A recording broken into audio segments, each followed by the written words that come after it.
morning fasted cardio in. Thought I would chat with you guys and gals. I'm in a good mood. I'm going to try to stay positive in this. So what I'm going to do, just to stay super positive, anyone who's just annoying, I'm going to get rid of them. I'm not even going to answer them. You guys know who you are. So I'm not going to take any troll bait today.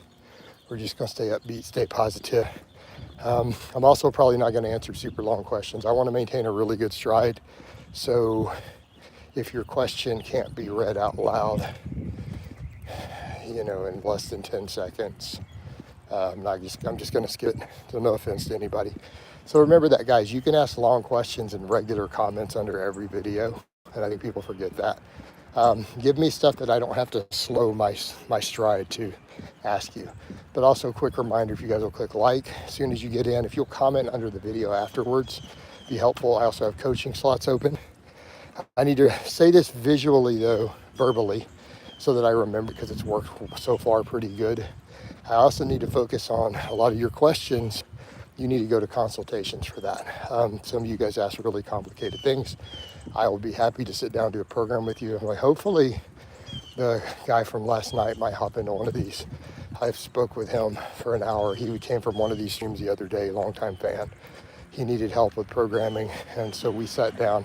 I talked him into a call from one of these lives. So he paid, and then we did the call last night about 6:30 my time. And we mapped out a full 12-week program for him, right, conducive to his goals, which his goals have shifted a little bit with some shifts in what he was doing for sports. And now he's just wanting to get jacked, and it's more jacked and aesthetic, so he needs to get bigger. So we mapped out a full 12-week power building for him. I would have had him do conjugate had he kept his previous goals, but he needed this, and then we put it to specialize in his most lagging muscles. And so, we built a whole program with his progression figured out, everything. So we mapped it all out. So I get a lot of those calls from here. Also, if you guys need help with your stuff, more than happy to help. Those are all consultations. So if you guys really need programming help, that's where we go to a call. I'm not going to be able to do that in a live stream, right? We're not going to write out a program for you. But if you guys want to get in a call, I promise you it'll be worth your money. If you don't know how to write your own program and you're not getting what you want out of it, $100 a drop in the bucket, because I will map you out a perfect 12-week program for what you're trying to do in a call, and then answer all your questions. So pretty normal. Also hit like as soon as you guys get in here. There's a few of you watching. We don't have any engagements yet. Get those engagements up. I would greatly appreciate it. But yeah, the consultation calls, and it's the same thing. I help people with their binge eating issues, strategies around that, strategies for people who can't gain weight bulking correctly, or they just get fat and they don't seem to gain muscle. This is all fixable stuff. But those are consultations. I can't cover all that in a live. But we're going to keep this one upbeat. Sup, man? What's going on? Jason 9. All right. We're doing good. How about you? Also, give me a like. Since you're in here commenting, hit that like button for me. There we go. Appreciate it, brother. I don't know, man. How you doing? I'm doing good. It's 6:30 in the morning, and I'm getting a fasted walk-in.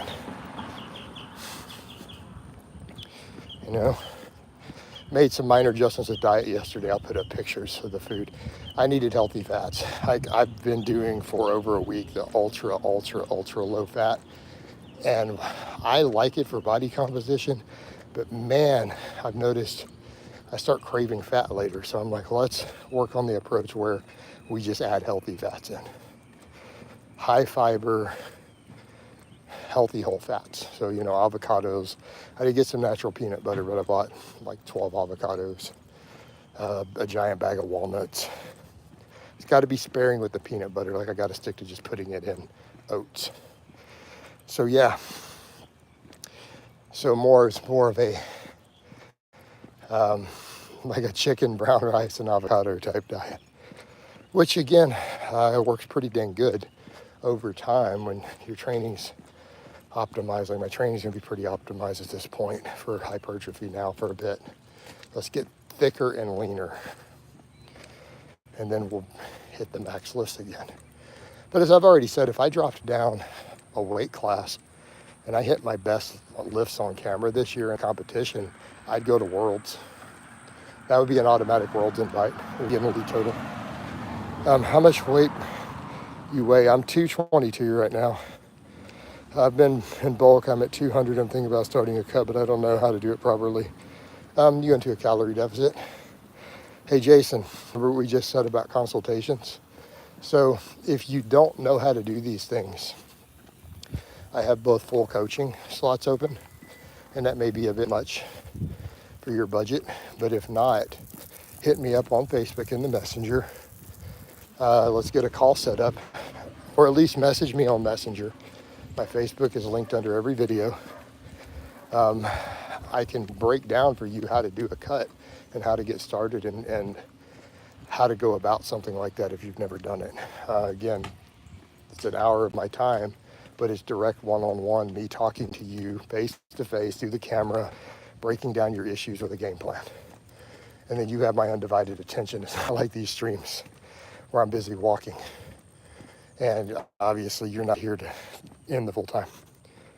What's up, Billy? Why would you call me Billy? That's weird. All right, what's up? So why do we only have one viewer all of a sudden? We had views and comments. Hit that like button for me, guys. Yeah, that's part of the issue. Because people didn't like early on, it's not going to get views. It might if I keep walking for an hour. What's your name, bro? Okay, I'm going to help you with that, Caleb. So if you go over and look at the channel, what's the channel name?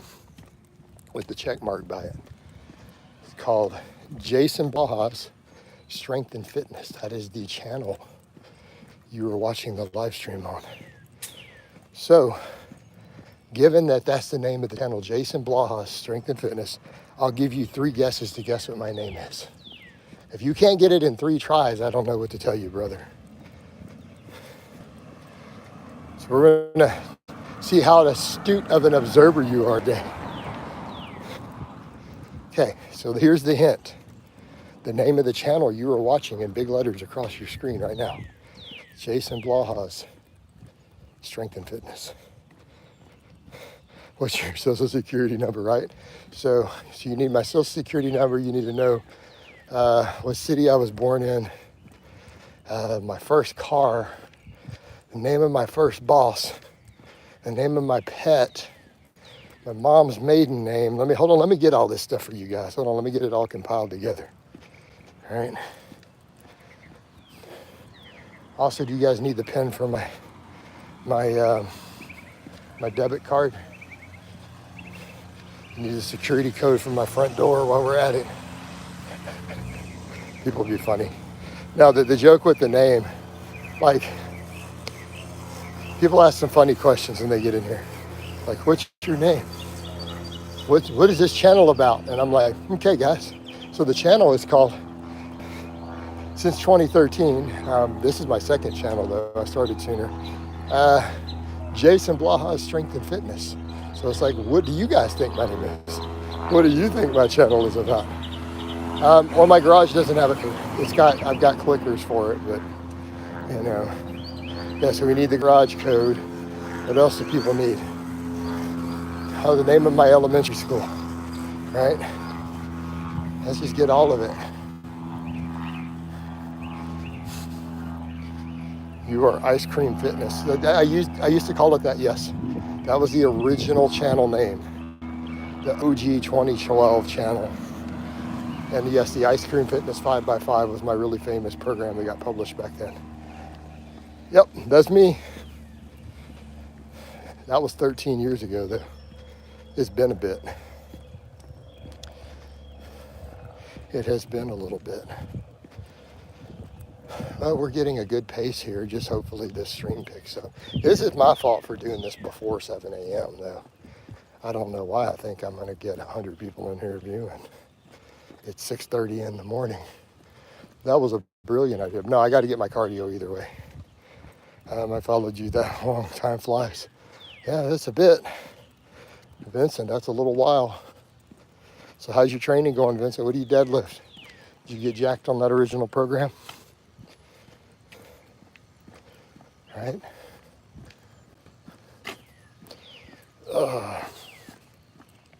I get lots of people done. Time does fly. I've been doing this a while. Oh.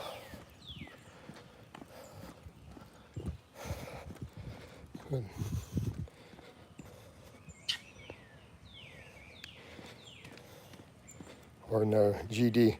Hey, GD, that's an interesting way to start a conversation. So you came into my stream and your very post is, or no. Okay. So GD, let me start over. I've never seen you post anything before, and the very first line that you put in my thing is, or no. And your next line, it's all right if not. I'm not sure what you were talking about. That's a strange way to start a conversation. I don't know, the first thing I saw was a shirtless go. A what? Most married men tell 5 times. What? What are you guys talking about? I'm the same age now as you were back in ice cream fitness days. I was in my 20s at the time. Time flies. Wow, man. Marco, absolutely. Look at these other comments, Marco. I can't even figure out what these guys are talking about. I have no idea. Maybe there's some spam comment that I'm not seeing because my filter blocked it and they're responding to. I have no clue. Oh well, but we just gonna run with it. So how you doing, Marco? Marco, hit the like button, by the way. Nobody's been liking. People are stingy with that. They want me to answer their questions, but they won't even give me a like. How's that for love? How often is it healthy for a man to engage in self-pleasure, reproductive activities per week? Probably every day, dude. What are you talking about? Bro, 3 times a week. Sounds like you need some testosterone. I think 200 milligrams of test sip will sort you right out. It's pretty simple, my tongue, your chest. What? GD. We don't need that sort of talk in here, home skillet. We don't care about your Pinot. Keep your Pinot to yourself. All right.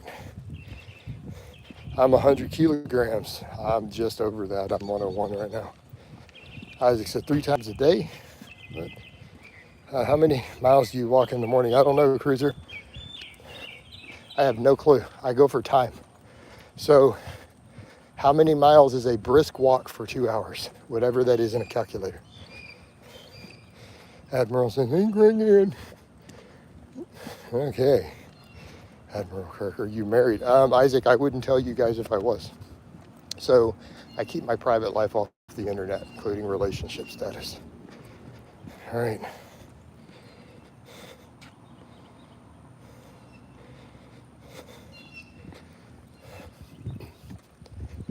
So my private life is my private life. What's up? R. Kelly Gaming says, what's up? Isn't R. Kelly the guy who peed on that girl?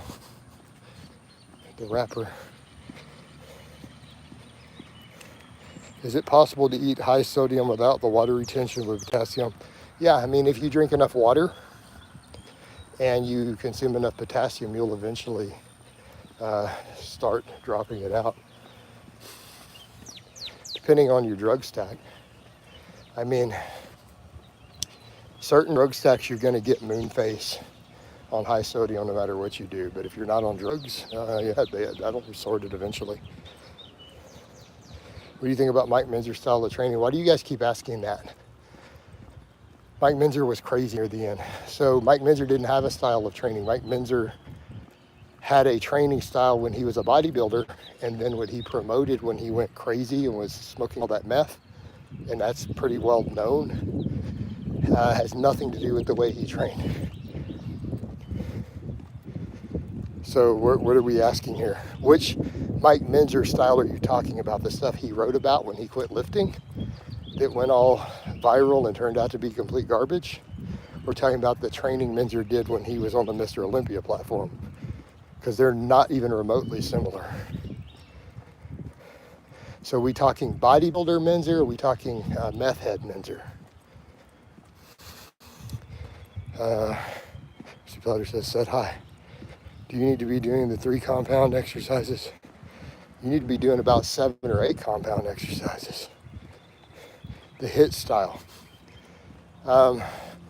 So the stuff he promoted in the later books is pretty bad. It doesn't work for most people. I mean, if you use enough drugs, it will. No. You can't see. You got to pick one. The HIIT style would be the meth head Mike. Okay, so when he was smoking meth and no longer lifting weights, that's when he wrote all the HIIT stuff, the heavy duty.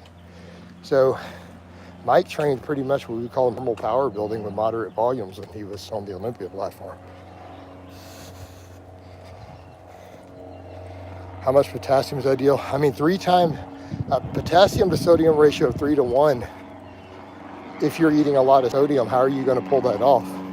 You're going to be drinking potassium salts by the gallon.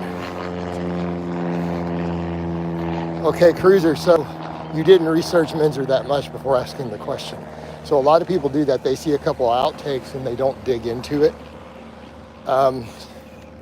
So they're unaware that Menzer was pretty crazy in his final years. He was self-medicating with methamphetamine to deal with his mental issues. And he wrote some crazy stuff, but because he was a serious published writer with an outreach, it got published, right? Hey, Coach, is it essential to eat high protein on a cut, or is it around 0.7 grams protein per pound of body weight? You asked the same 2 things. Okay, intelligent. So you just asked me, is it essential to eat high protein on a cut, or should I? And then you listed an amount of protein that qualifies as a very high protein diet. You asked me the same thing twice. All right. Yeah, meth and mental illness are a great combo. They really are, man. They produce stuff like former Mr. Olympia contenders literally telling people you can do 1 set per muscle group once every 10 days and be a professional bodybuilder. Don't do meth if you have mental illness, guys. In fact, let's just not do meth at all. But definitely when you're suffering mental illness, because we get stuff like that out of it. And no, sets beyond failure, you do not produce muscle growth unless you up your steroid dose. So usually the last rep before failure is usually the last one that causes any muscle growth in a human. Barring ranked novices or people who just increased their dose or started a new cycle, in which case you could in theory benefit from it. But we could debate whether it's the drugs or the training doing it at that point. But essentially when you have some muscle built at a base at a static hormone profile, the only muscle fibers that are really growing are the fast twitch ones. And once you've reached muscle failure, the fast twitch fibers have all pretty much died out. They're not being recruited on the rep you failed on at all. That's why you failed it. And then the subsequent reps, rest, pause, drop sets, you're back to the intermediate fibers. Those only really grow in novices or people who just upped their dose. And once that is not enough to maximize tension on the fast twitch fibers. If it was, we could all just also do a 1 rep max, because that hits the 1 rep. That hits those fibers extremely hard. The same fibers that we reach on muscle failure, we reach on a max. I mean, so if that worked, we could all just max on our squat, bench, deadlift, and weigh to chin up twice so we can get massive, but we won't. All right, not my opinion, this is a matter of measurement. Like you need a minimum of three good sets to stimulate significant, really good muscle growth. Study after study, that's kind of your baseline.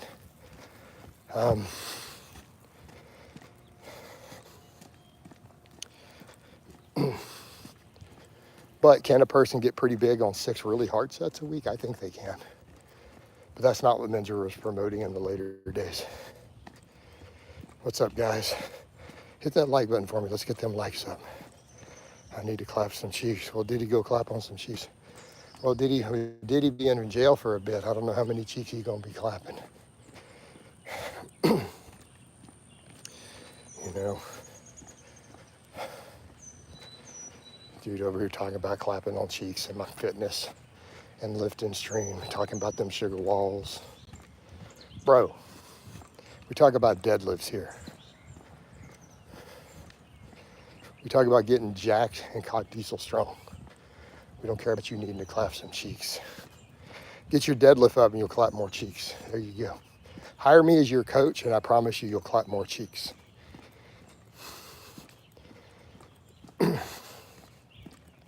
All right. These guys are like, wait, we got this middle-aged white dude talking about clapping cheeks and sugar walls. You got a problem with that? All right. How many pinches of salt should we be adding to our food each day? I don't know. What sort of potassium and sodium intake are you shooting for? Scale your seasonings with your salts accordingly. Also, keep in context whatever your genetic predisposition is for blood pressure. There's no set answer to that. What's your blood pressure look like? What are your goals with your diet? How much sweating are you doing? What's your sodium to potassium ratio? This is basic stuff, guys.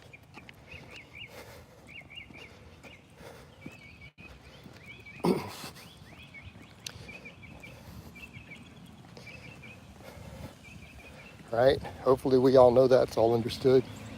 Everybody gets that. Oh man.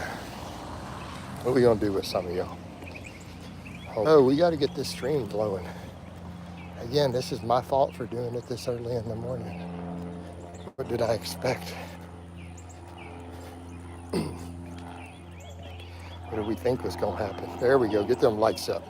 That'll get it in more people's feed coming up here later. But I do love this time of morning because I can read the screen. We got plenty of bars. It's a beautiful thing. If I just get more people in here, get it flowing, we'll be in a good place. There we go, like more people come in. See, every time you guys hit like, more people come in. Show us the plane. You don't need to see the plane. $20 super and I'll try to catch the plane. Don't do that for free. I can see it though. I mean, it's not like there's not going to be more of them, dude. I live near a small airport. There's planes and helicopters all the time. It's like normal for me. I see them every day. Every day, all day. All day, every day. 7 days a week.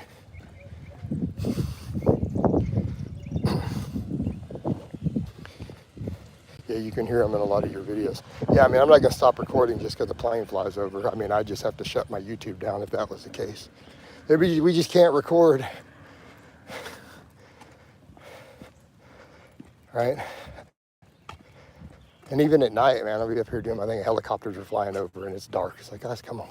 Because there's a small airport near me and then there's like a rescue center with a helicopter pad. Like walking distance from me. Like I almost walked to it earlier.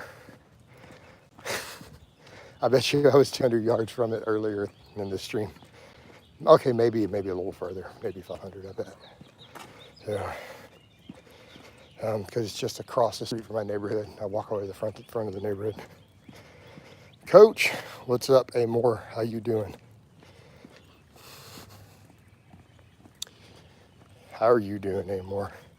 We need to get this more lively. We need some better stuff in here.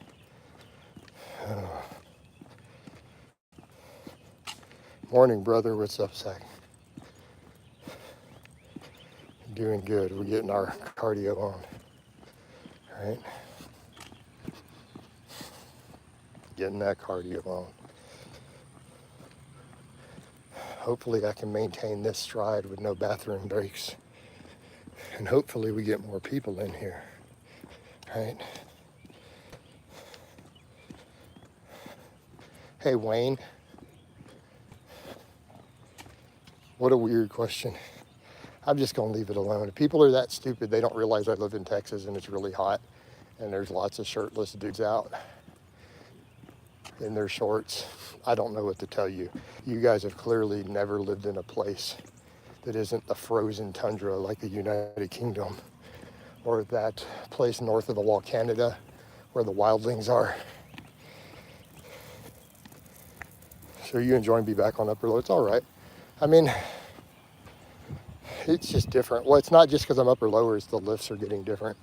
I'm trying to focus on more extreme ranges of motion in general while I'm cutting to try to stimulate any new muscle growth I can. I have not worn the weighted vest in weeks, Sag. Where have you been?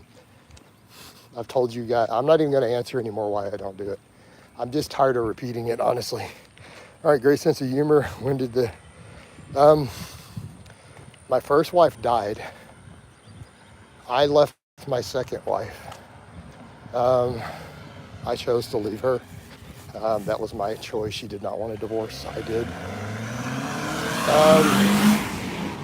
And as far as that goes, I'm keeping everything else off the internet. I wouldn't tell you guys if I'm single, dating, married. I keep it private. So, yeah. All right. So, yeah.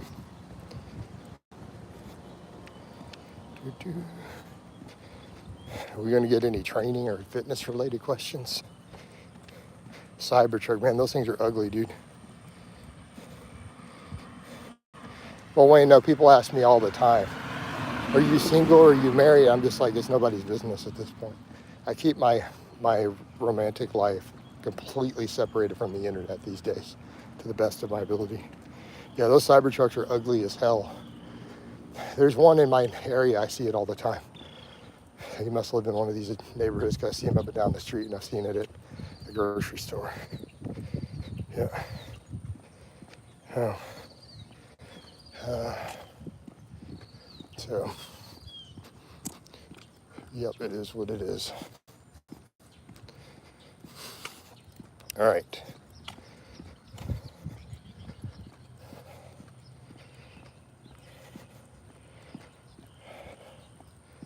I'm going to keep a good mood today. I'm just going to get rid of too much nonsense and just not engage it.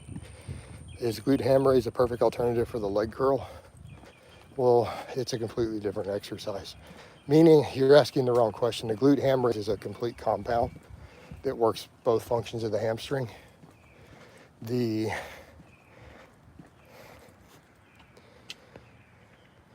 hamstring curl is an isolation that only works one of the two functions.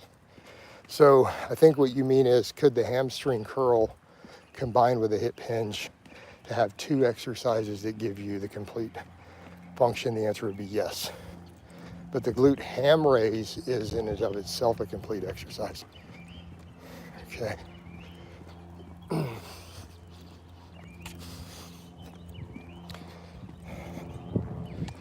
right. So keep that in mind, Sagnick. The glute ham raise is a compound movement. It's a multi-joint exercise. And it's an open chain exercise. So it's kind of funny. That's almost like, I'll put in context what you just asked me. That would be on par with saying, hey, is the bench press or better yet, a weighted dip, right? Is a weighted dip a replacement for a chest fly? Be like, no, the weighted dip's a big compound movement. So yeah. So think of it that way. The glute ham raise is a multi-joint bodyweight exercise. So yes, it works both functions in the proximal and distal ends of the hamstring. Whereas in the hamstring curls, it's an isolation movement. And we're working primarily the proximal heads of the hamstring in terms of development.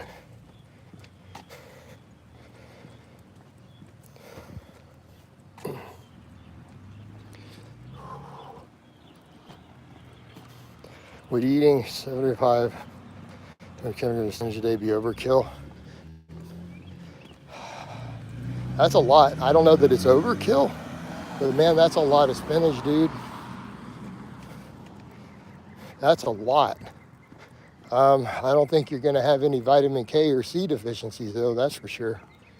Like most of those things are going to be covered. I'm just saying that's a lot. I mean, if you can eat that much, I don't think there's any health negatives to it. But that is a lot of spinach, dude. You must really love spinach. I mean, 500 grams is a lot. I just throw a handful of spinach in my stuff every day personally. Just for the extra nutrition variation.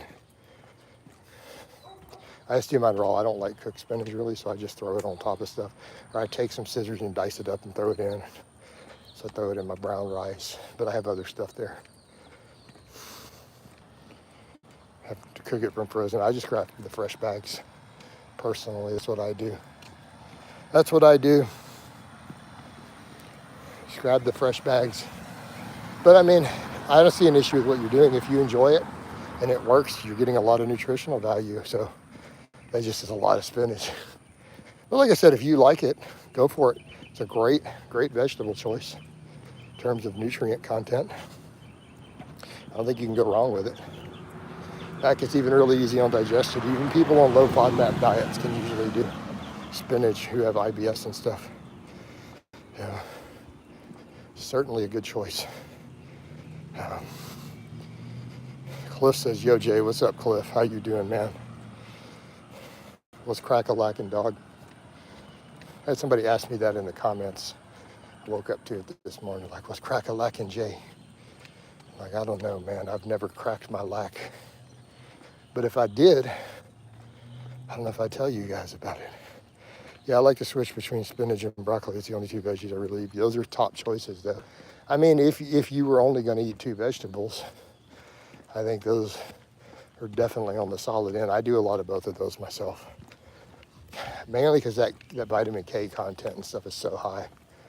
So, you know, if things like cardiovascular disease run in your family, those are really good choices. Because of the potential to maybe offset or slow atherosclerosis and plaque buildup, right? So it's good stuff.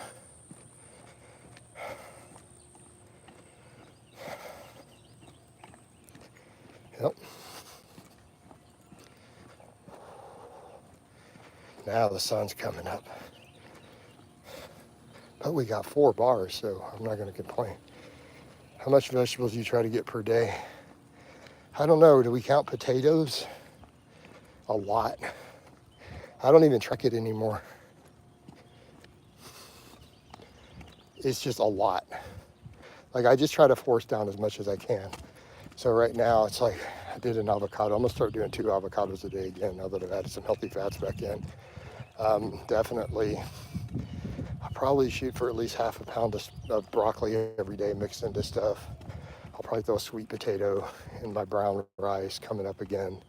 I try to do at least a handful of spinach. We just kind of just throw it all in, right? Having any alcohol is bad. This is not even subject to debate when you look at the data on cancer. Like 1 drink a month is enough to increase cancer risk measurably, right? Have you have clients who do CrossFit? I've had a CrossFitter, had a couple. I don't currently have any, and I've never met anyone who does Thyrox or High Rocks. Like, I don't know anybody who does High Rocks. I only know about High Rocks from my live streams. I've never heard anybody actually mention it in a conversation outside of here. So my knowledge of High Rocks is limited to people talking about it in my streams. And I'm not saying it's not out there. I'm just saying I don't know anybody involved in it. I've never even heard any of my coach friends mention it. I know CrossFitters, right? And I've coached a couple.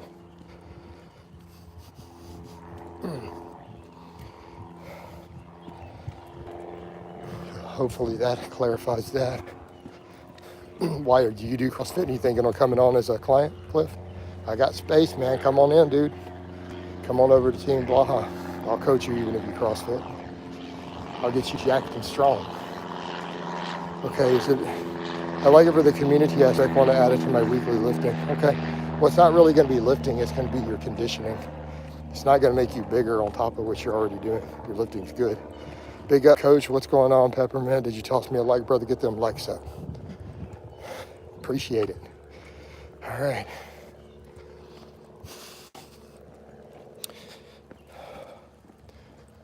But there's a dude out here wearing sweats. I'm not going to film him. No, we're not going to be putting people on blast. Dude out here warming up, stretching, got full sweats, a hoodie, everything on. He's trying to sweat. I'm out here in just shorts. Jason, do you think pec tears and bicep tears are because of excessive gear use? They can be a factor, and it's not about excessive, it's about combinations. So let me ask you a question, Sagnick. So what if you only use drugs that strengthen tendons and you use massive amounts of them? Would that increase tear risk? You see the problem with the question? So what if you did not use an aromatase inhibitor at all? None. You didn't crash your E2. It's a big factor. Low estrogen is a factor in tendon tears, big factor. And let's say you only ran drugs that strengthen tendons, but you ran them at amounts that would kill an elephant. Do you think your tear risk would go up or go down? I think it would go down. So let's say you didn't crash your estrogen, and so I'll give you an example.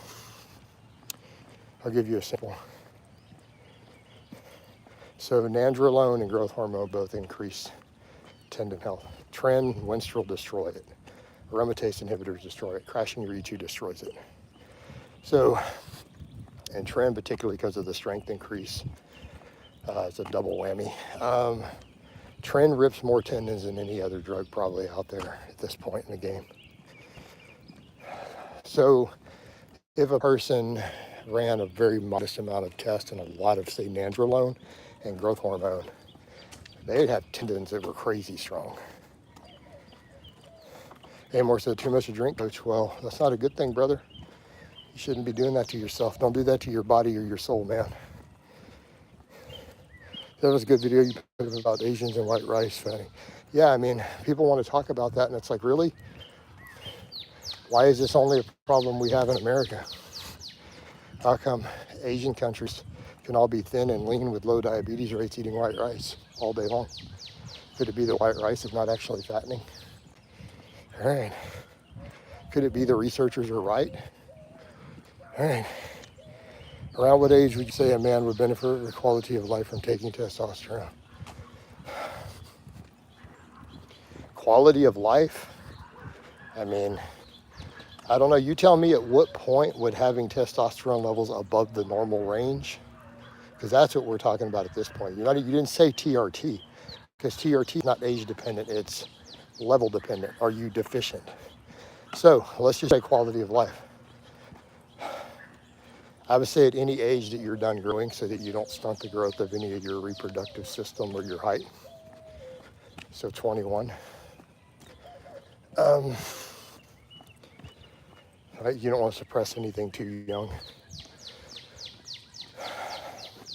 The quality of life, I mean, at any point in life, you're going to see a quality of life improvement by having really high testosterone levels.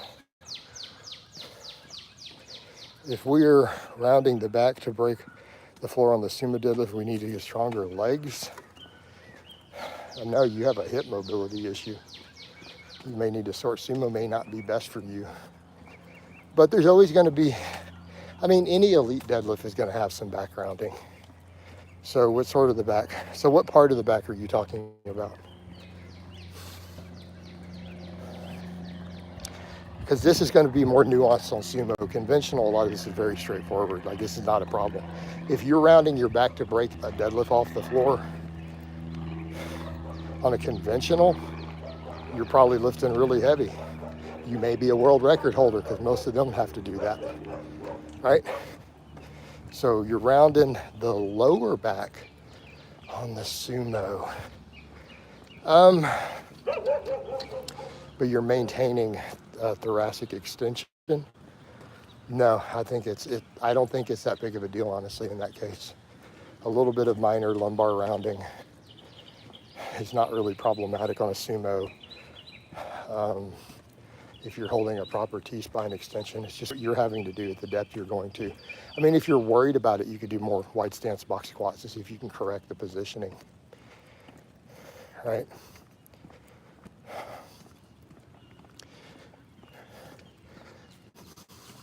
I've certainly seen some very, very big sumo pullers who still need to have a little bit of lumbar rounding when they get into the proper hip position.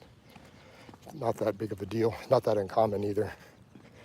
I know there'll be people who disagree with me, but I'm like, I don't know. When I see enough guys doing 700 plus pounds on something and they're not hurt, I don't worry about it. Okay, it's only at higher intensity. Yeah, I think it's reasonable, not a big deal.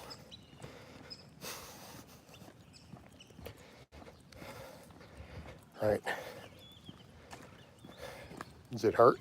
I would say with that, if you're not experiencing any pain from it, and it's at your higher intensities and you're putting up good numbers and it's consistent, I wouldn't really spend a lot of time worried about it.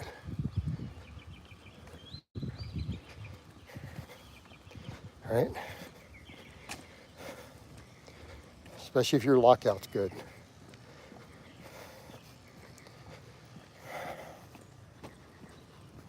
Right? Because I know if your lockout's good, then we've got good hamstring strength on the sumo. But I don't know that it's really an injury. It's not if you've consistently built yourself up to doing it. It's probably not an injury prevention issue. You know, if we're going to keep it real.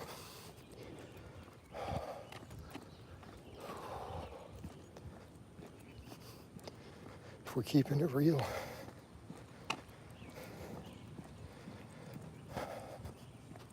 But if you need coaching, James, I have slots open. If we want to work on all this, I do have coaching slots open, just reminding you guys.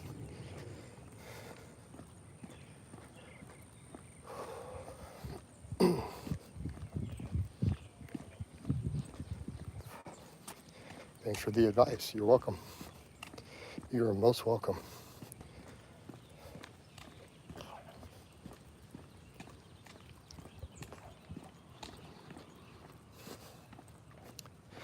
All right, making good time. We're 50 minutes or so into this total walk. Does sumo carry over to conventional? Yeah, there's carryover both ways.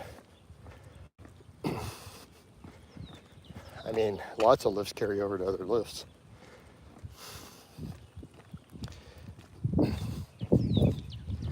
I have plenty of lifters who we train both, and when they PR on one, they PR on the other.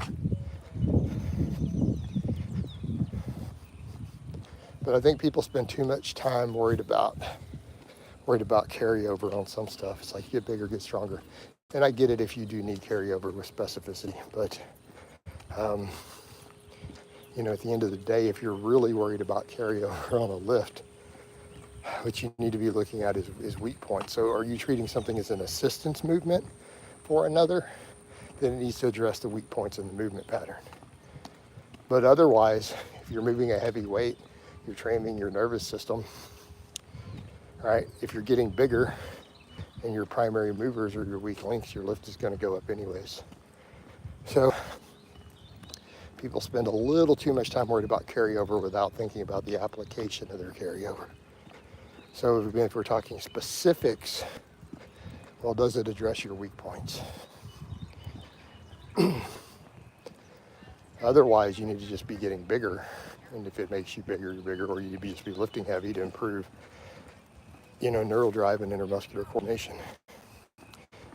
But yeah, there's definitely carryover between the two. Sorry, these questions get a little nuanced sometimes because you have to think about them in an application. I'll get people who ask me certain things, even on my wall, and I'm like, we need a context dependent.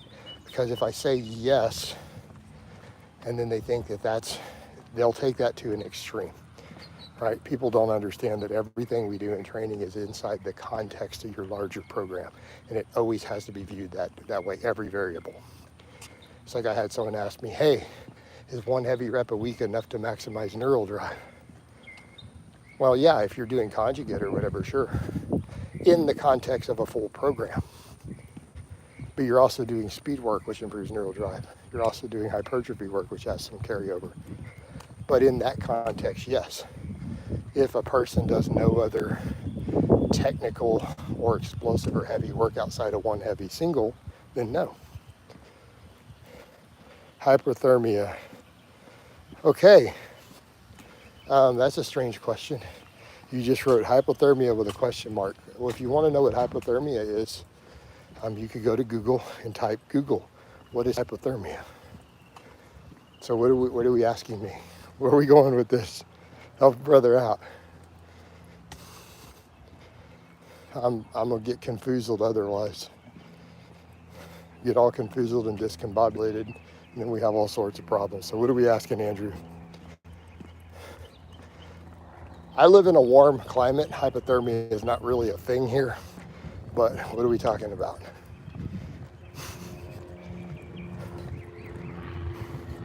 You consider sumo deadlift cheating? No, it's not cheating. I mean, I coach sumo deadlifts and conventional. Okay, so here's the question, nutbag. No, it's not cheating. If I got to have my way, if I was made emperor of mankind, or God Emperor Blaha,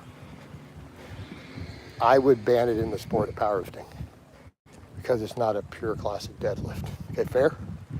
But here's the context. When I'm a meat judge, and I have been a meat judge who's had to judge sumo deadlifts, I judge it by the rules. And if they break a record and I'm judging and they follow the rules of the competition, I will pass it. And I have. It makes sense? So in a professional context, when I'm judging a competition, I'll pass it based upon rules. But if I were in charge of the world, I would say sumo doesn't get to be done in powerlifting. Just my opinion, my personal opinion. Coach, what's your thoughts on cold plunges? They're fucking stupid. Next.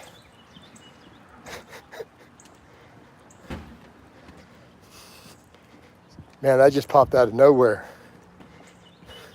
You just set me off with that one. You do that on purpose too. That's like when you guys asked me about the carnivore diet. You guys know I think carnivore is stupid. You know I think cold plunges are literally moronic. I've been very, very adamant about that. All right. I guess unless you want to be Bruce Lee and you're like, it hardens me like Bruce Lee, he used to take ice cold showers to make him harder. Like, okay, dude, that's fine, but there's other ways to create discipline. You're not doing your body any good with this nonsense, and you're definitely not doing your game any good. There's plenty of ways to make yourself uncomfortable for discipline. Why don't you try lifting weights? Go do some heavy deadlifts, right? Yeah, like people come up with this silly stuff. It's like, why? I mean, I get it. If you need something like that to make you feel like you're hard, I need it to feel hard, man. I gotta do 75 hard. Or you could just do some heavy deadlifts. Do some heavy deadlifts, pen a little test, you'll be good. In your mindset, you're fine. All right. Everything doesn't need to be, I need to make myself super hard. I'm a SEAL, you know. It's like, come on, guys. You're not training for war. Unless you are, in which case, I mean, do whatever your instructors tell you to do at, you know, your spec ops school. But I agree there's stupid post-workout nukes the inflammation. Yeah, but even off days, why would you do it? The only reason you're possibly doing it is because you think it's going to make you harder. Like, okay, dude, whatever, man. But here's what I would say to a lot of dudes who are not going to like this. If you feel that you need to do something special to make yourself harder, you're probably a soft-ass pussy. I'm just saying, maybe it's your attitude that's the problem. All right? Just throwing it out there. You need to go do some special stuff to make your dude. Just change your attitude. Come on. Do Navy SEALs train the deadlift? Some of them do. I don't know. A lot of their training is kind of secretive. Rangers train deadlifts. I know this for a fact. One of my very, very close family members who passed, and it was all over social media, and people saying, everyone's like, he loved you so much. We were super close. He was a Ranger for 15 years. He still was when he died. I was at the funeral. I know for a fact they trained the deadlift. In fact, at the funeral, I and the Rangers were talking about what everybody deadlifts. It was a topic of conversation. But I don't know any SEALs, so I wouldn't know. Dang, that's a lot of tools will be triggered now. A lot of fools will be triggered. That's so true, right?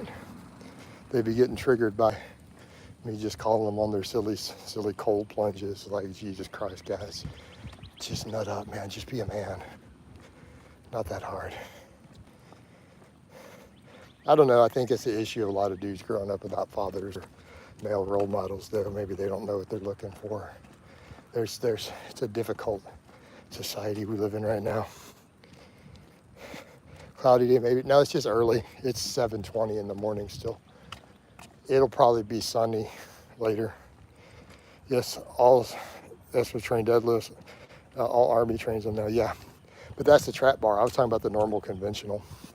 But definitely, when I was chatting with the Rangers at the funeral and knew my cousin's deadlift, he was upset that I could out deadlift him. Like, dude, because he's hyper competitive. He was hyper competitive, right? Being what he does. When he found out I pulled 635 and I showed him the video and his max was 625, dude, he got pissed. It's hilarious. It was hilarious. And I showed him in person on my phone, like, no, dude, look, I pulled 635. And he's like cussing. It was great. All right.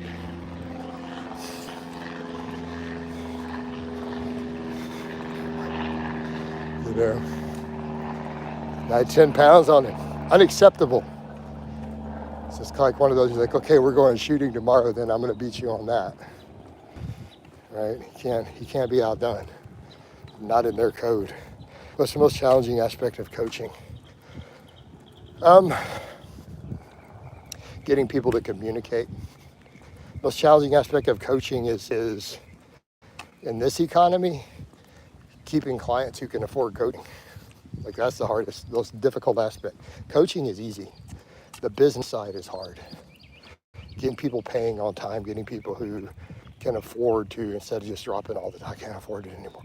That's the hardest part of coaching, the financial end. Coaching is easy. Like, if I coached for free, it would be a breeze. I would have no problems. All right, the business end is the hard part. Coaching is stupidly easy. It just comes natural to me. Unless someone's just really lazy. You know, a person who's lazy and they won't listen to instructions, that can be hard. But there are ways to get through to them sometimes. That can be the most difficult part. So there's the hardest part of coaching, getting men to use good form. That's difficult. So many people skip deadlifts and they have no idea what they are leaving on the table in terms of muscle building and strength. Absolutely. Well, it doesn't help that we've got guys up here saying the deadlift doesn't build muscle. It's like, what are you talking about? And it's like, here's the funny thing, evidence-based guys will say that, right? I'm like, how many studies have there been on hypertrophy and deadlifts? Anybody care to guess how many major studies have been done on it? 1. And the deadlift caused the most hypertrophy, period. When just the deadlift was done, that group grew more than anybody else. But there's only been 1 study on it. So how can they say, well, you know, because it doesn't put anything into these positions? It's like, but it's only one of your exercises and it works a lot of muscle. In the context of a complete program, I am convinced the deadlift will thicken you up. But then those arguments go away as soon as we start doing deficits or snatch grip, don't they? And I think everyone forgets that. So for me, I'm doing deficits now. I'm going to start taking those deficits deeper and deeper for my hypertrophy training. And it won't matter. Anyone says, yeah, because you're so much weaker down there. You're on a 3-inch, a 4-inch deficit. You're so weak. It's like it won't matter. It carries over for me.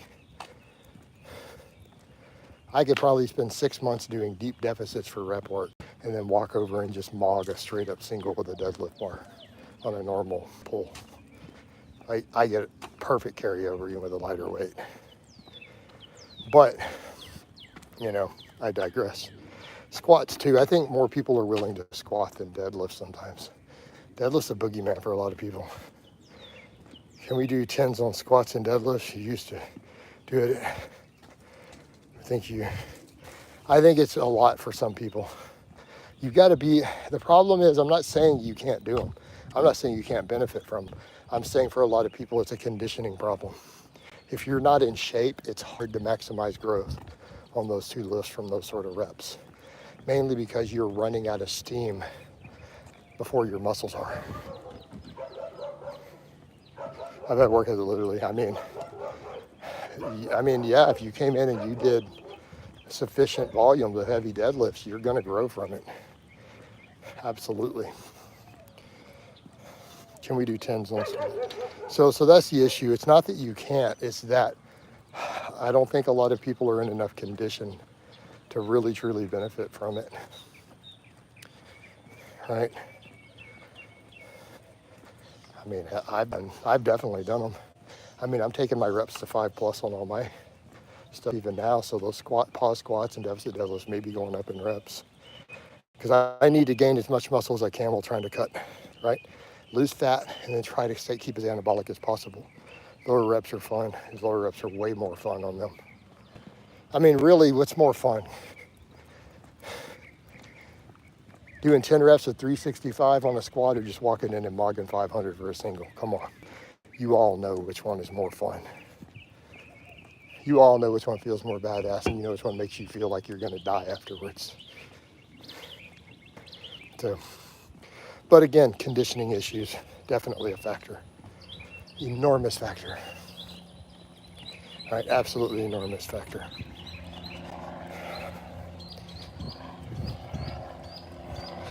Hopefully this picks up a little bit and I can justify running this a little longer. But we got some regulars and we got the Vino in, and we got some other people. No, Vino, I agree though, man. Deadlift will thicken you up. And that's what's been so fascinating. You know, you had that one hypertrophy study shows that. And we have some of these EMG studies that shows crazy activations. You know, some of the best bodybuilders with the best backs and other stuff are big on deadlifts.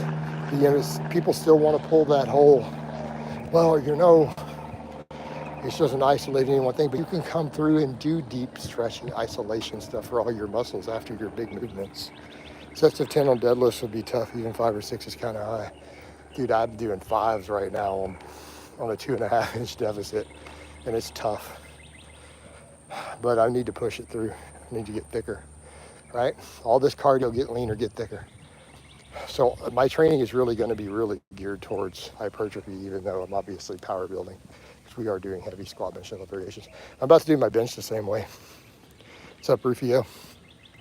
I think what I want to do for the benching, because I'm going to keep taking those dips, try to see if I can get even lower without any shoulder discomfort. I think I'm going to start using the specialty bars for benching.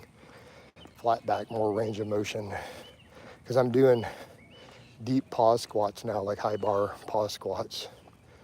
I'm doing deficit deadlifts. I think I'm going to do that. Try to keep everything 5+ and just really focus on that deep tension. Try to build some muscle. Right, enjoying the stream. Also, glad Rufio. And I think the same thing. I think for curls, yeah, I've been messing around ever since, but I really think on that same approach, I may need to take it to the incline curls. And let's just stretch everything. Right. Get those deep lengthened positions. Maybe get some novel training response while I'm cutting. Just got to figure out what to do with the delts though, because for me, I struggle to find really good, true stretch position movements for delts. But do we really need them? Maybe we don't. If the other stuff hitting the front and the rear delt, maybe we do need to just pump the side delts. And I would love to see you in another meet and be in some of the records again. It pissed me off the haters, it really did. Incline curls are so great, really good finisher exercise, it really is. I sometimes don't want to do them because they hurt. And it's basically the bitch inside me, because I've torn a bicep before. So I feel pain a little different in biceps. It just makes me, it's the bitch in me, you know. I'll do deficit deadlifts all day, right? But man, there's something about too much stretch on my bicep. It just turns me into a bitch. And I need to get over that. And because I love incline curls, they're tough. I'll do something else instead. But I really know deep down, man, that stretch is really what I need. The Vino, I probably will once I get leaner here. So it's kind of what I said, you know, everyone was like, do you need to get stronger? You just drink. I'm like, but what if I just get leaner? So The Vino, the lifts I've hit on camera this year, you know, at 220-ish or 217-ish, if I could replicate those in the 198 at my age, I would go to Worlds. I'd have an elite total. I haven't checked to see if there'll be records. They may not be. So I need to look where it would land as records, but maybe Masters 3. Because guys, I'm 48 and a half, pretty much coming up. Jason seated incline curls versus preacher. Reverse flies for the delts. Well, I'm pretty much doing incline flies, right? So I'm doing my rear delts right now with dumbbells on a 45-degree incline bench. Incline versus preachers, that's hard. That's a tough call. They're both really good. It's the difference of upper versus lower step in certain studies, but I think it's really brachialis. I think the preacher is going to be better for your brachialis. They're just both stretch position movements, so at a different angle. They're both really good. I hate trap bar deadlifts. Jason, good strength standards for pull-ups and seal rows and bodybuilding. I don't know off the top of my head when I'm walking for over an hour. I don't know that I have good strength standards I can calculate for a year. You tore a bicep once. Yeah, not bad. Like I said, I tore a bicep 23 years ago. And there's that fear of certain things. So it's like that pain, that stretch pain I get on the incline curls, it scares me sometimes. But I'm willing to admit that is me being a bitch. And I need to just get over it. All right, preacher's killing me. Yeah, they hurt. Good to see you aim for Worlds again. I feel your pain on muscle tears. Tore my pec over a decade ago and still won't dumbbell bench because of that stretch. Yeah, dude, and it's hard to get over that. You know, people, and I mean, we can joke about it and say, yeah, man, I'm just being a bitch. But we all know, dude, you know, and you know what you went through to rebuild it and rehab it. And it's just like, damn, dude. So there's always that thing in the back of your mind. And I don't fear it on deadlifts because I know how to prevent it on deadlifts. It's curls sometimes scare the shit out of me. Like preacher curls scare the shit out of me sometimes. I think they're a great exercise, but man, I don't ever want to go heavy. And people are like, you should go heavy. I'm like, Yeah, doc said it's stronger. Now my brain says nope. On 4-day upper, lower, do you recommend each lower day focus on a group 1-day quads? No, not necessarily. You don't have to do that unbelievably. I don't. I train everything on mine right now. All right? I don't put any extra emphasis. So right now, my training is balanced. Very balanced. I'm just trying to make everything grow. So, you know, you don't need to emphasize individual days. You can just maximize muscle mass. We emphasize days for periodization purposes like recovery. So something like conjugate is done, but you don't have to do that. You're just trying to grow. Get in and do your 3, your 5, your 6 sets or whatever per muscle group. You don't need to focus on any one. I mean, just hit it. You could, and I'm not saying it's wrong, but I'm saying it may not be any reason. Oh, there's a plane in the sky. There's planes nonstop. I live next to a small airfield. I don't go a single day without seeing 5 or 10 planes or hearing 10 of them a day. Like that's normal. Like that's just a normal day in the life for me.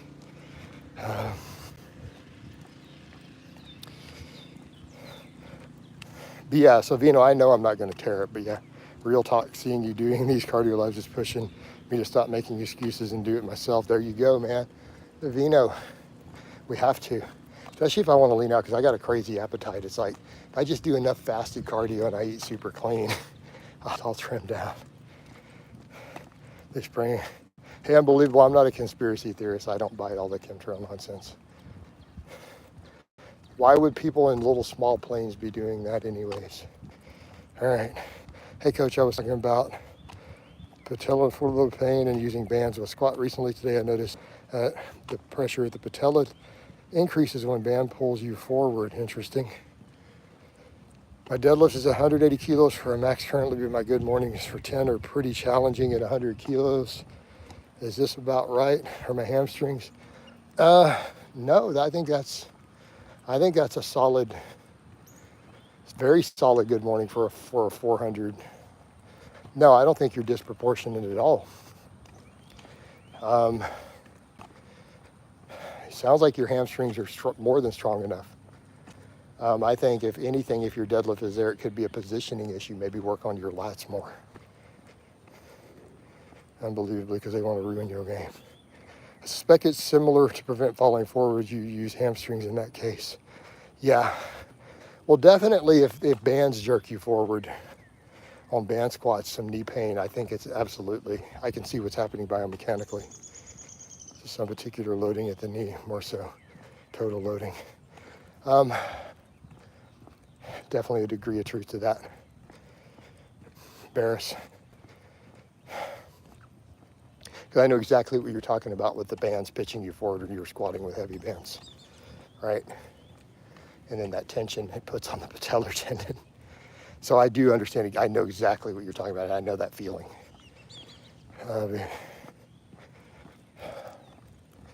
Definitely know that feeling. All right, let's see if we can make a little longer go of this. Took a really good pee. I almost feel like I'm gonna need to pee soon, but I think I'm good. That's the other issue. I drink coffee and I go walk. But I think I got it out of my system enough to work with. See how far we can push this one out. Keep in mind, I started on Facebook. So the YouTube one being the much longer, we're at 67 minutes. Then if we have knee pain, it may be better if bands pull us backwards instead. See how a camber bar feels. Or, I mean, in theory, you could set your bands up with a slight backward angle to adjust. I mean, it may be possible. Never thought it may break my arm. An hour of walking. I did like 8 minutes on Facebook before this, the Vino. So we're at 67 minutes in this one. I'm doing 2 hours a day. Do you think mutant bodybuilder like Nick Walker are bad for the sport? They're horrible for the sport. Nick is going to die so young.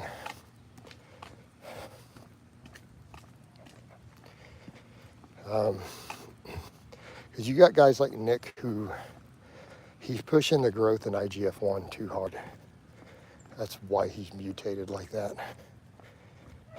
It's IGF-1, he's going to have to get cancer and stuff.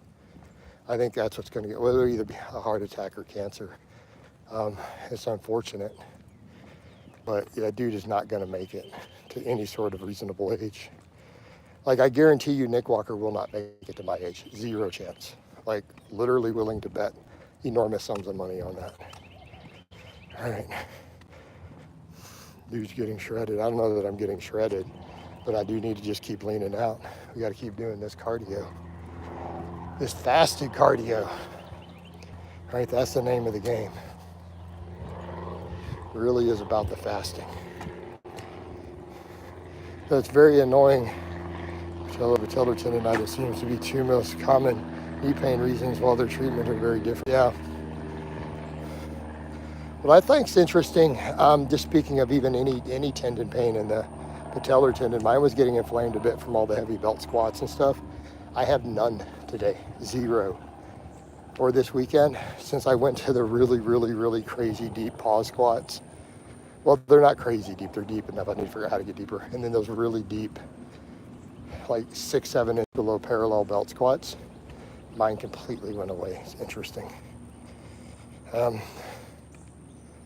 It's interesting.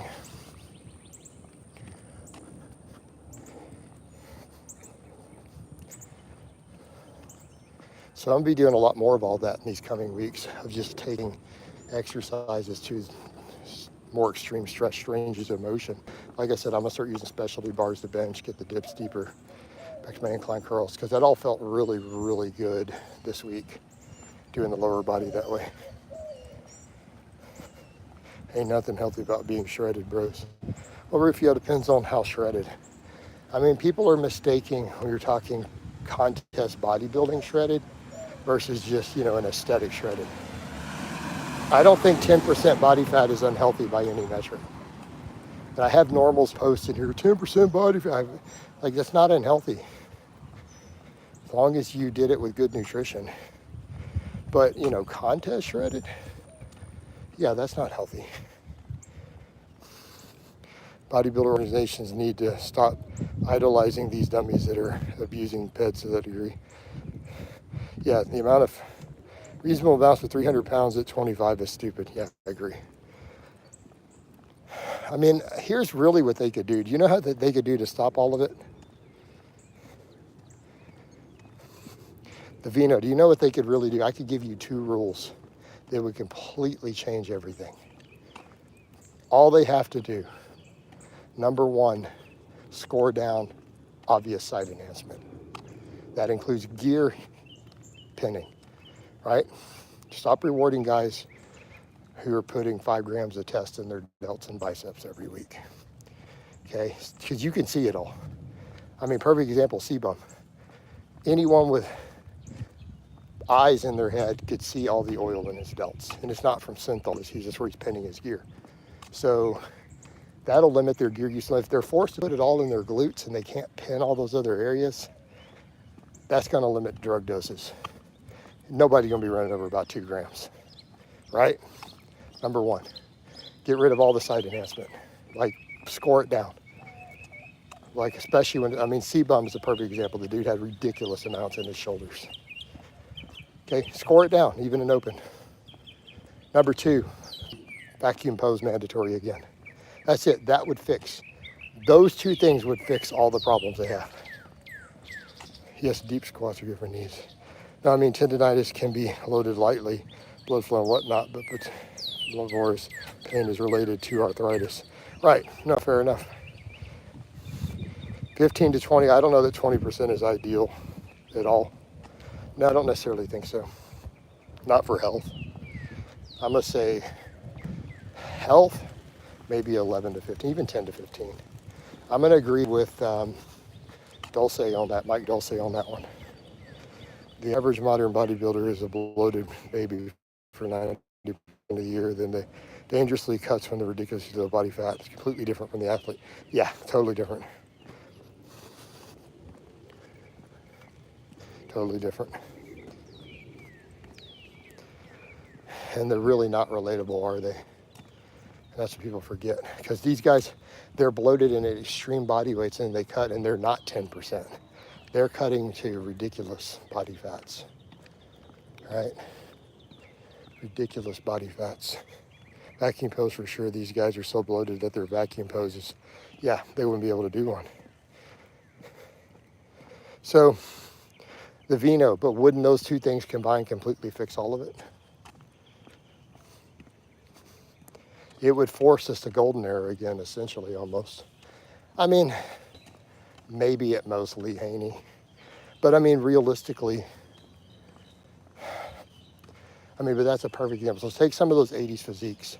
Bodybuilding would be so much more popular if we took it to that again, and that would force it to happen. You remove the side enhancement and make the vacuum pose, we'd be back to Lee Haney. How do you measure objectively? Symmetry, purport. You can't measure it objectively now, Barris. It is completely subjective even now. There is no objectivity. Muscle mass and leanness are easily measurable, but they're not winning because of muscle mass and leanness always, are they? That's not what's, if that was the case, then why isn't Nick Walker Mr. Olympia?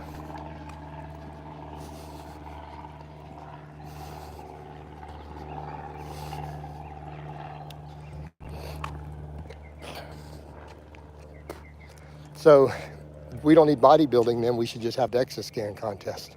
We don't need a show. So if you want objectivity, there's no posing, there's no show, there's no oil, no lighting. You just throw them in a DEXA scan. Then there's no subjectivity. The guy with the most muscle and the least fat wins the trophy. He didn't need to get a picture, nothing on stage. You just post up the DEXA scan. Man, look at that. No, I'm not going to give big linear riffs in peace. Very grainily handy, one of my favorite. But, think about the difference. What would that do for the popularity of bodybuilding into the mainstream? So Step back and think mainstream use of actually making it more popular.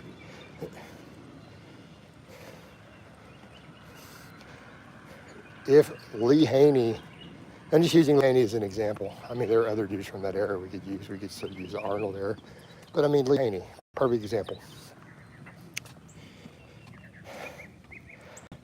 The guys from the Reg Park era, they wouldn't still meet modern requirements. I agree, though. Those physiques, I think the golden era physiques look the best.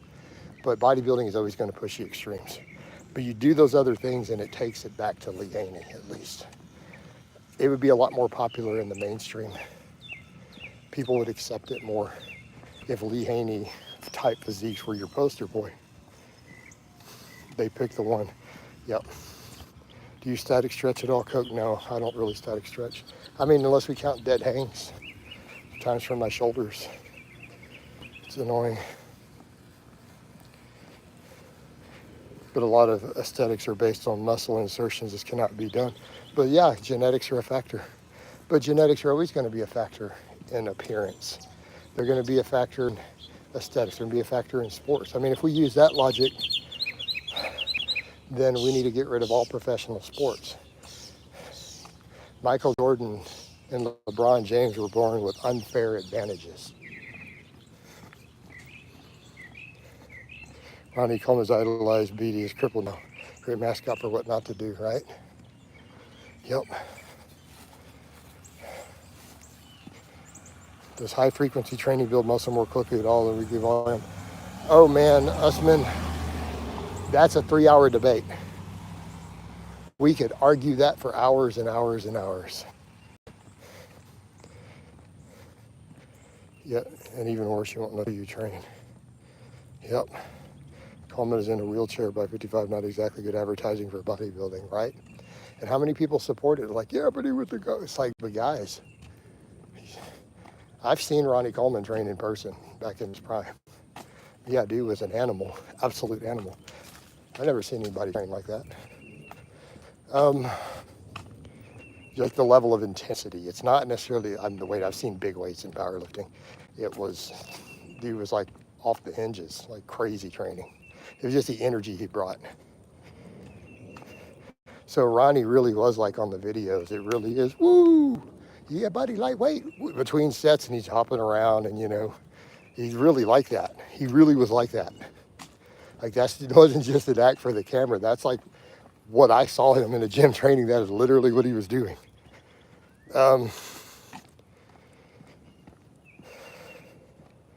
Anything you would change for lifters? Focus more on hypertrophy, range of motion, balance. Take care of your tendons and joints. That's the big thing for 40 plus. You still lift heavy as hell. Just limit the heavy volume. Avoid silly overuse. High frequency work well for me, and I could recover in my younger days. Not anymore. Yeah, depends. Problem with higher frequency is the body being beat up. Right. So that's the thing with higher frequency. People are like, well, you're doing it now. I'm like, yeah, but look at what I'm doing different. It's all more moderate weight. I'm also training ranges of motion more extreme, more and more extreme. So it allows me to get the best stimulus without beating my joints into the ground. Like higher frequency training when you're older, you can't goof off with stupid stuff. In other words, I'm not going to advocate you come in and try to do a bunch of low bar squats for fives in no 40 plus multiple times a week. So notice what I'm doing to facilitate the upper lower again. And it matters. And you're going to see me get further and further into it, I think, as I go. Because at the end of the day, you can bodybuild your way to a big total as long as you're still practicing the skill of your big lifts. And you can peak maxes back up, conjugate and other stuff anytime. So notice how my training is looking more and more. I'm building that around maintaining my joint and tendon health and just focusing on muscle, but still maintaining heavy enough weights to get good strength carryover. I still like, and I think that works great, especially for a lot of my guys. I have plenty of clients on 3-day push-pull legs, moderately low volumes who do great, right? They do really well. And I could see myself doing that eventually. Like there could be a point where I say, look, I don't need to ever get any bigger. Let's try to maintain it and just be fit. I would probably do that. All right? Hit that like button, guys. Exactly. Hit them likes up. This has been over an hour stream and nobody, I know, right? Back twist. Twice a week, everything else once for me. But no, I mean, I could literally go do a push-pull legs and probably be just fine later. But right now, I've got to lean out and I want to maximize any muscle growth and muscle retention while I'm doing all this cardio to lean out. You can still get big on a push. You can get real big.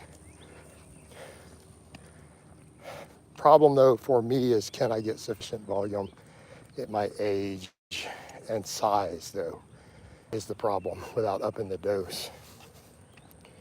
You should get a smartwatch. Your daily step count would be insane. I mean, I could just plug it into a calculator, I'm sure. Unless someone wants to buy me a smartwatch.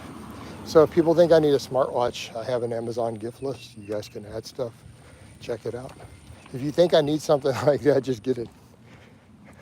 People don't like it when I say that, but I'm like, I don't want to go spend my money on things. I got bills and taxes to pay. But, you know, if you guys think I need it, I'm more than happy to accept gifts. I'm not being facetious, just calling it like it is.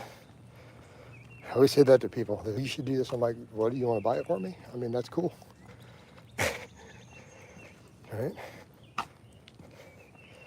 It would be, do you really think I'm getting 20,000 steps? I don't know about 20,000. That's a lot. I don't think I'm getting that many. That just seems like an awful lot.